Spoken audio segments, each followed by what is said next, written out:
ఓం శ్రీ గురవే నమః. శ్రీ గురుపాదుకా స్తోత్రం. సమస్త జ్ఞానానికి మూలం గురువు. జీవితమనే అగాధమైన సముద్రాన్ని దాటడానికి గురువు యొక్క పాదాలే ఒక నౌక వంటివి.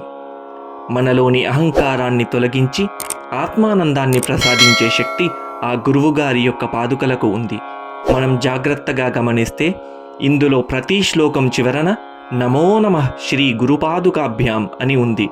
అంటే, ఓ గురుదేవా, సంసార తాపత్రయాల నుండి నన్ను రక్షించే నీ దివ్య పాదుకలకు ఇవే మా అనంతకోటి నమస్కారాలు అని లోతైన భావం. మన హృదయ పీఠంపై ఆ గురుదేవుల పాదుకలని ప్రతిష్ఠించుకొని ప్రతి అక్షరాన్ని ఒక పుష్పంగా భావిస్తూ నమో నమః శ్రీ గురుపాదుకాభ్యాం అంటూ ఈ స్తోత్రంలో లీనమవుదాం.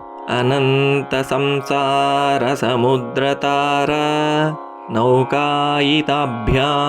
గురుభక్తిదాభ్యాం వైరాగ్య సామ్రాజ్యద పూజనాభ్యాం నమో నమః శ్రీ గురుపాదుకాభ్యాం కవిత్వవారాశినిశాకరాభ్యాం దౌర్భాగ్యదావాం బుధమాలికాభ్యాం దూరీకృతానమ్రవిపత్తితాభ్యాం నమో నమః శ్రీ గురుపాదుకాభ్యాం నతాయయోః శ్రీపతితాం సమీయుః కదాచిదప్యాశు దరిద్రవర్యాః మూకాశ్చ వాచస్పతితాం హితాభ్యాం నమో నమః శ్రీ గురుపాదుకాభ్యాం నాళీకనీకాశపదాహృతాభ్యాం నానావిమోహాదినివారికాభ్యాం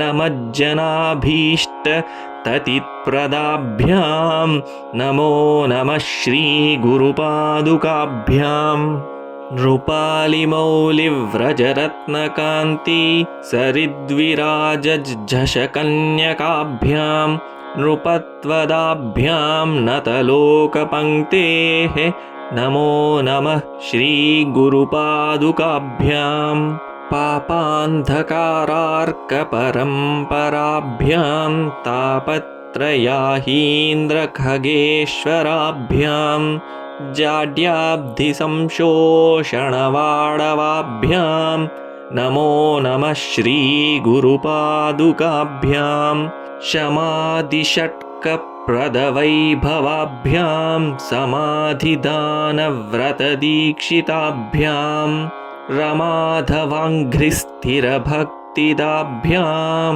నమో నమః శ్రీ గురుపాదుకాభ్యాం స్వార్చాపరాణామఖిలేష్టదాభ్యాం స్వాహా సహాయాక్షధురంధరాభ్యాం స్వాంతాచ్చ భావప్రదపూజనాభ్యాం నమో నమః శ్రీ గురుపాదుకాభ్యాం కామాదిసర్పవ్రజగారుడాభ్యాం వివేకవైరాగ్యనిధిప్రదాభ్యాం బోధప్రదాభ్యాం ధృతమోక్షదాభ్యాం నమో నమః శ్రీ గురుపాదుకాభ్యాం.